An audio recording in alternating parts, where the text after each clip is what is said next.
मैं हूँ Charu. Welcome to law school. मैं आपको टॉपिक कर रही हूँ। आगे बढ़ने से पहले चैनल को सब्सक्राइब जरूर कर लीजिए और बेल आइकन को दबाना ना भूलें। आप हमारा टेलीग्राम चैनल भी ज्वाइन कर सकते हैं, जिसका लिंक मैं आपको डिस्क्रिप्शन बॉक्स में दे दूँगी। आज हम एक न्यू सब्जेक्ट स्टार्ट करेंगे, लॉ ऑफ टॉट्स। अगर आपने अभी तक हमारी प्रीवियस वीडियोस नहीं देखी हैं तो वह भी देख लेना। लॉ ऑफ टॉट्स कोई कोडिफाइड लॉ नहीं है। आईपीसी, सीआरपी, कॉन्ट्रैक्ट की तरह। टॉट वर्ड से आया है। इंग्लिश के रॉन्ग मीन्स गलत के बराबर है। टॉट वर्ड टॉटम, जिसका मतलब रॉन्ग या इंजरी है, से लिया गया है।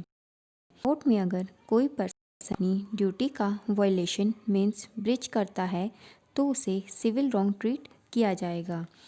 अगर किसी पर्सन की ड्यूटी दूसरे पर्सन के लिए बनती है और वह अपनी उस ड्यूटी को वायलेट करता है जिसकी वजह से वह दूसरा पर्सन अफेक्ट होता है तो वह टॉट के लिए लायबल होगा। वह पर्सन जो टॉट कमिट करता है उसे हम टॉर्टफीजर या रॉन्ग डूअर कहेंगे। अगर टॉट कमिट करने वाले पर्सन एक से ज़्यादा हैं तो उन्हें हम टॉर्टफिजेंस कहेंगे और उनके टॉट कमिट करने के एक्ट टॉटेस एक्ट कहेंगे। उन्हें इंडिविजुअली या जॉइंटली कैसे भी सू किया जा सकता है। मेन ऑब्जेक्टिव को कंपनसेशन दिलाना ही है।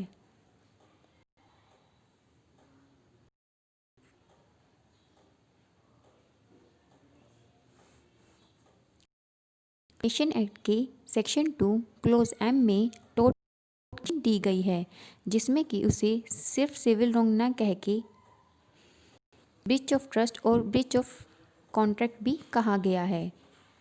आगे है ऑब्जेक्टिव्स ऑफ टॉट। फर्स्ट है डिस्प्यूट की पार्टीज के राइट्स डिटरमाइन करना। सेकंड है ऑर्डर देकर हार्म को कंटिन्यू होने से या रिपीट रोका जा सकता है।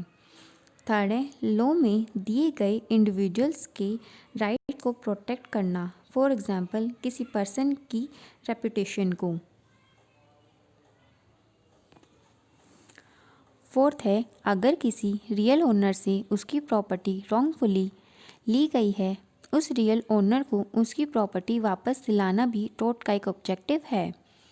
Essentials of a court. Taught commit होने के लिए कुछ एलिमेंट्स का प्रेजेंट होना भी जरूरी है। वह है फर्स्ट है कोई रॉन्गफुल एक्ट या ओमिशन। एक्ट मीन्स कोई काम जो नहीं करना चाहिए था पर वह कर दिया, और ओमिशन मीन्स कोई काम जो करना चाहिए था, ड्यूटी बनती थी, उसे नहीं किया गया। सेकंड है पर्सन की ड्यूटी बननी चाहिए उस दूसरे पर्सन के लिए जिसके अगेंस्ट टॉट कमिट हुआ है। थर्ड है उस एक्ट से कोई लीगल या एक्चुअल डैमेज होना भी जरूरी है। और फोर्थ है वह डैमेज इस नेचर का होना चाहिए जिसके लिए लीगल रेमेडी भी ली जा सकती हो। अब हम इन्हें थोड़ा डिटेल में पढ़ेंगे।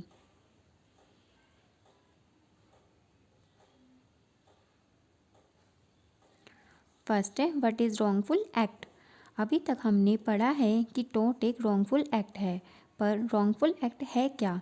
Wrongful act means morally wrong भी हो सकता है या लीगली रॉन्ग भी हो सकता है, या मॉरली और लीगली दोनों में रॉन्ग भी हो सकता है।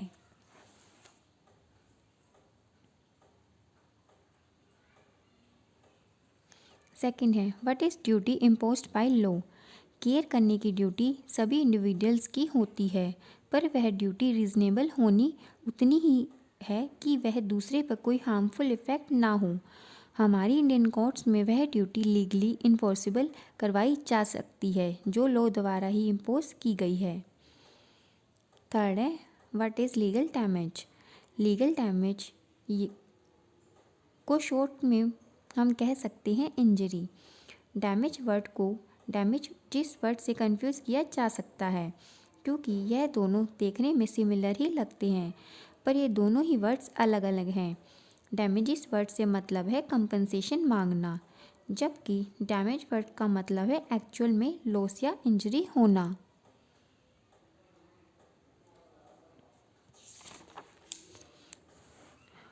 टॉर्ट कमिट होने के लिए लीगल डैमेज का होना बहुत ज़रूरी है।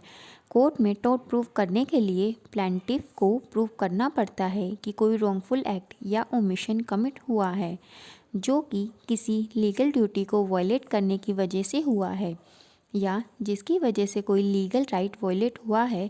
इसलिए टॉर्ट कॉन्स्टिट्यूट होने के लिए किसी पर्सन के लीगल राइट का वायलेट होना भी ज़रूरी है।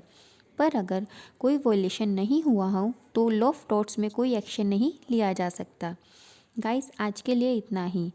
टॉर्ट की नेक्स्ट वीडियो में हम टॉर्ट के बारे में और पढ़ेंगे।